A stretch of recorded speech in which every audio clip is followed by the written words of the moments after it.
এদিকে গেল আসরের চেয়ে এবারের চ্যাম্পিয়ন্স ট্রফির প্রাইজ মানি 53% বাড়িয়েছে আইসিসি। চ্যাম্পিয়ন 27 আর রানার্স আপ দল পাবে 13.5 কোটি টাকারও বেশি। আর টুর্নামেন্টে নিরাপত্তার দায়িত্বে 4 শহরে 20,000 আইন শৃঙ্খলা বাহিনীর সদস্য মোতায়েন করেছে পাকিস্তান। লাহোরে বসেছে চেহারা শনাক্তকারী এআই প্রযুক্তির বিশেষ ক্যামেরা।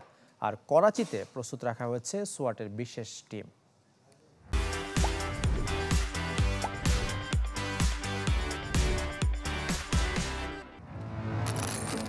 চ্যাম্পিয়ন্স ট্রফি দিয়ে প্রায় 30 বছর পর প্রথমবার আইসিসির কোনো ইভেন্ট বসছে পাকিস্তানে।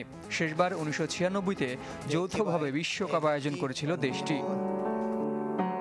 এবারের টুর্নামেন্ট নিরাপদ করতে সর্বোচ্চ সতর্ক অবস্থানে পাকিস্তান। এরই মধ্যে লাহোর, করাচি, রাওয়ালপিন্ডি ও রাজধানী ইসলামাবাদে মোতায়েন করা হয়েছে 20,000 নিরাপত্তারক্ষী।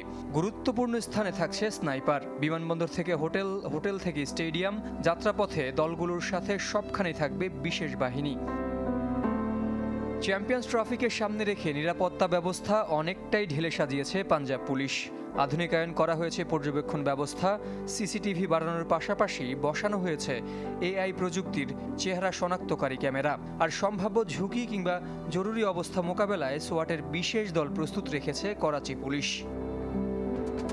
এদিকে গেল আসরের চেয়ে এবারের চ্যাম্পিয়ন্স ট্রফির প্রাইজ মানি 53% বাড়িয়েছে আইসিসি। চ্যাম্পিয়ন দল পাবে প্রায় $2.5 মিলিয়ন টাকার অঙ্কে, যা প্রায় 27 কোটি 6.5 লাখ। রানার্স আপ দল পাবে এর অর্ধেক, 13.5 কোটিরও বেশি। এছাড়াও অংশগ্রহণকারী প্রত্যেক দল পাচ্ছে $1,25,000 করে। আর গ্রুপে প্রত্যেক ম্যাচ জয়ের জন্য বরাদ্দ $34,000। সব মিলে এবারের প্রাইজ মানি প্রায় 83 কোটি 36 লাখ 87 টাকা। চ্যাম্পিয়ন্স ট্রফি শুরুর আগে তারকা পতনের মিছিলে যোগ দিয়েছেন বেন সিয়ার্স। হ্যামস্ট্রিং ইনজুরিতে কপাল পুড়েছে কিউই পেসারের। তার পরিবর্তে নিউজিল্যান্ড স্কোয়াডে জায়গা মিলেছে আরেক পেসার জ্যাকব ডাফির। জহির সাগর, চ্যানেল 24।